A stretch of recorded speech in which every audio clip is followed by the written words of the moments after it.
Okay so student, previous video के अंदर हम लोगों ने पढ़ा कि जो हमारे पास एनालिटिकल स्टडी है उसमें जो केस कंट्रोल स्टडी है उसको हम लोग किस तरह से प्रोसीड करते हैं और कैसे कैलकुलेट करते हैं। जैसे आपको समझ आ गई होगी, इसकी ज़्यादा से ज़्यादा प्रैक्टिस करें। कोई मसला होता है आप लोग मुझसे यहाँ पे या इंस्टाग्राम पे पूछ सकते हैं।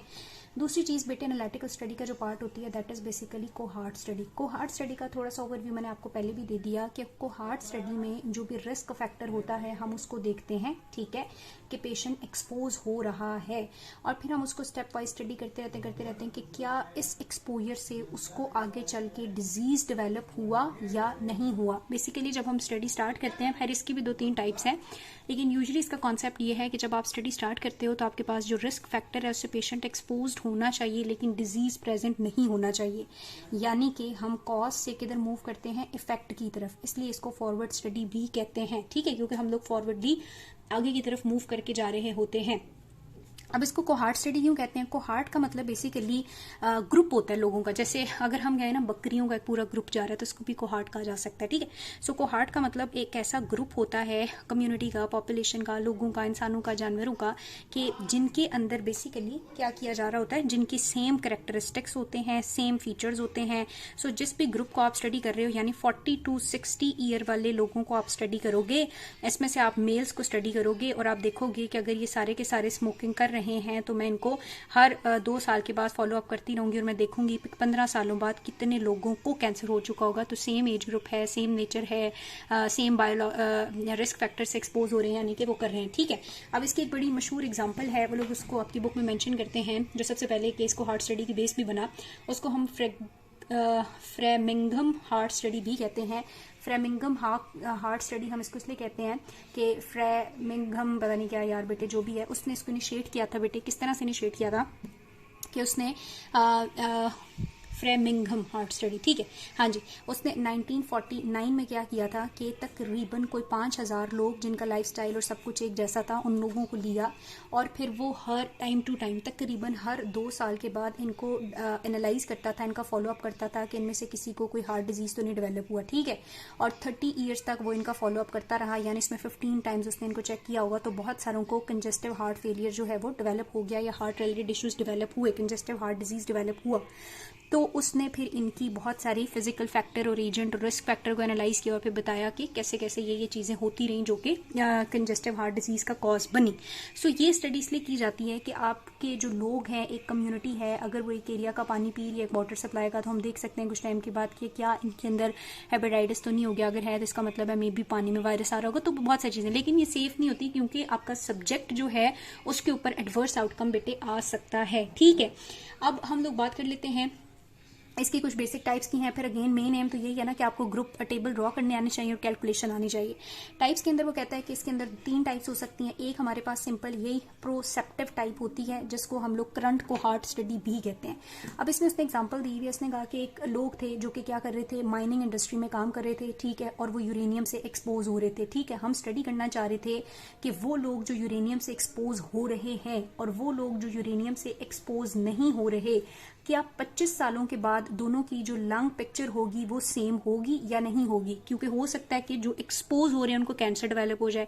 अब 25 साल तो हम इंतजार नहीं थे कर सकते। फिर हमने देखा ऐसे लोग ढूंढे जो कि क्या कर रहे हों, 20 साल से यूरेनियम इंडस्ट्री में काम कर रहे हों, तो हम उनको चुन लेंगे और 5 साल के बाद हम देख लेंगे कि क्या उनको लंग कैंसर हुआ, और साथ में कुछ ऐसे लोग भी ले लेंगे जो 20 साल से यूरेनियम एक्सपोज नहीं हुए कभी भी, और क्या 5 सालों बाद उनकी क्या लंग पिक्चर है। तो इसको कहते हैं प्रोसेप्टिव या करंट कोहार्ट स्टडी। थोड़ी स्मार्ट हो जाती है ये कि आप पहले ही ढूंढ लेते हैं जिसका आपको एसोसिएशन का शक हो उन लोगों को, लेकिन इस टाइम उनमें डिजीज प्रेजेंट नहीं होना चाहिए, और 5 सालों बाद अगर हो जाता है तो आप कंपैरिजन करके स्टडी कर सकते हो। इससे थोड़ा टाइम वाला जो फैक्टर है वो बैलेंस हो जाता है। दूसरी बेटे वो तो खैर मुझे इतनी वो नहीं होती, दूसरी को कहते हैं रिट्रोसेप्टिव। रिट्रोसेप्टिव में वो कहता है डिजीज प्रेजेंट हो जाता है। अब ये ना इसके क्राइटेरिया पे पूरी नहीं उतरती, ये इससे आपको थोड़ी सी लगेगी कंट्रोल केस जैसी।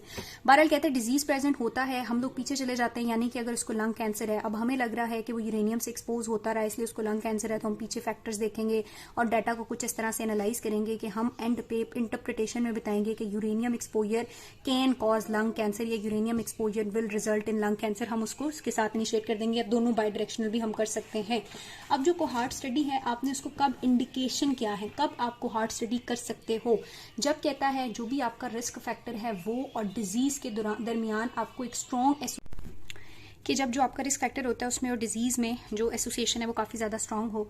नंबर 2 बेटे, जिसको हार्ट के ऊपर आप स्टडी कर रहे हो वो को हार्ट आपका स्टेबल होना चाहिए। ऐसा नहीं है कि जिस ग्रुप के ऊपर आप स्टडी कर रहे हो वो पाकिस्तान से बाहर जा रहा है, कभी आ रहा है वापस, ये नहीं, स्टेबल होना चाहिए उसको। दूसरी बात है कि उसको बहुत ज़्यादा कोऑपरेटिव होना चाहिए, यानी कि वो अपने फॉलोअप्स वगैरह प्रॉपर करवाता रहे, रेगुलर चेकअप करता रहे और एक्सेसिबल ईजी हो। ऐसा नहीं है एक दिन इधर बैठा हुआ है दूसरे दिन कहे जी सिंध आ जाएं और नेक्स्ट ईयर के दुबई आ जाएं, ऐसा नहीं हो, ठीक है। उसके बाद कहता है कि जब आपके पास काफ़ी ज़्यादा फंड्स अवेलेबल हों, क्योंकि काफ़ी ज़्यादा कॉस्ट इफेक्टिव होता है, हर 2 साल के बाद उनको बुलाना, उनके चेकअप्स करना, फॉलोअप करना और सारी चीज़ों को मेंटेन करना इज़ क्वाइट एक्सपेंसिव, ठीक है बेटे। अब हम बात कर लेते हैं कि यही जो कोहार्ट है इसकी क्या कैरेक्टरिस्टिक्स हैं, फिर मैं आपको टेबल्स वगैरह की तरफ लेके जाती हूँ। बहुत आसान है टेबल्स भी। कैरेक्टरिस्टिक ये है बेटे कि वो कहता है कि नंबर 1 जो आपका कोहार्ट होना है ना, कोहर्ट या कोहार्ट जो भी जो ग्रुप है वो डिजीज़ फ्री होना चाहिए, वो एक्सपोज होना चाहिए एक ग्रुप, लेकिन वो डिजीज़ फ्री होना चाहिए, ठीक है। एक जो है वो स्टडी ग्रुप होता है जिसने ज़ाहिर आगे जाके डिजीज़ डेवलप करना है, यानी जो एक्सपोज हो रहा है। दूसरा आपके पास कंट्रोल ग्रुप होता है जो कि एक्सपोज नहीं हो रहा। अब आपने यही कोहार्ट का और कंट्रोल के स्टडी का डिफरेंस याद रखना है बेटे। उसमें एक्सपोज दोनों होते थे, एक को डिजीज़ हो रहा था और एक को डिजीज़ नहीं हो रहा था। यहाँ पे एक एक्सपोज हो रहा है और एक एक्सपोज नहीं हो रहा। डिजीज़ होगा ये नहीं होगा ये बाद में पता चलेगा after some interval of time, ठीक है। सो हमने कहा कि जो कंट्रोल वाला है उसको क्या होना चाहिए, वो नहीं इक्वली ससेप्टेबल टू डिजीज तो होना चाहिए, लेकिन जो है वो एक्सपोज नहीं होना चाहिए, ठीक है। अच्छा, उसके बाद कहता है कि दोनों जो ग्रुप्स होते हैं वो आपस में क्या होने चाहिए, कंपेरेबल होने चाहिए। ऐसे नहीं है एक बच्चों का ग्रुप आपने लिया हुआ है और एक बड़ों का लिया हुआ है, कंपेरेबल होने चाहिए।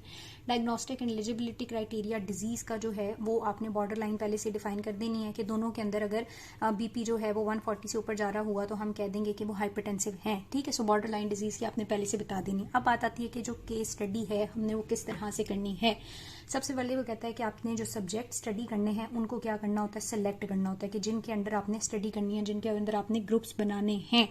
फिर आपने डाटा ले लेना है कि वो किस चीज़ से एक्सपोज हो रहे हैं, यूरेनियम से हो रहे हैं, स्मोकिंग से हो रहे हैं, सेडेंट्री लाइफस्टाइल है उनका जो भी है, ठीक है। उसके बाद बेटे कहता है कि आपने एक कंपैरिजन ग्रुप जो है वो बना लेने। अब जो कंपैरिजन ग्रुप होता है आपने एक ही ओवरऑल पॉपुलेशन ली, उसके अंदर भी बन सकते हैं, 2 डिफरेंट पॉपुलेशंस के अंदर भी बन सकते हैं कंपैरिजन ग्रुप, अभी हम बात करते हैं। फिर आपने प्लान बनाना है रेगुलर उनके फॉलोअप्स का और फिर एंड पे जाके अपने इस डाटा को एनालाइज करना है। अब मैं इसको इतना ज़्यादा डिटेल में इसलिए नहीं लेके जा रही बेटे, इसकी थ्योरी समझना बिल्कुल ज़रूरी नहीं है, ज़रूरी है आपको इसकी टेबल समझना और टेबल बनाना आने चाहिए। जो सिलेक्शन ऑफ स्टडी होती है, कहता है स्टडी सब्जेक्ट जो है हम जनरल पॉपुलेशन से भी ले सकते हैं, स्पेशल पॉपुलेशन से भी ले सकते हैं। जनरल कोई भी आम किसी भी टाउन के लोग, या अगर स्पेशल में आपने लेना है तो डॉक्टर ले लें, नर्सेज ले लें, स्पेशल लोग ले लें, ठीक है।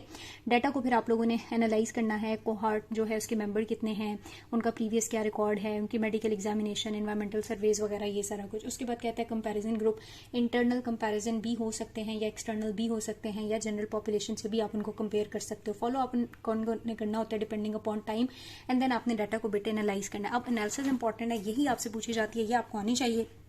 सो इसी के ऊपर मैं ज़रा ज़्यादा फोकस करूंगी। अब इसकी एनालिसिस हमने क्या करनी होती है। एनालिसिस में बेटे आप लोगों ने 2-3 चीज़ें याद रखनी है। नंबर 1 ये कि हम लोग इंसिडेंस कैलकुलेट करते हैं, वहाँ से हम नहीं कर सकते थे, ठीक है, एक्सपोज और अनएक्सपोज का।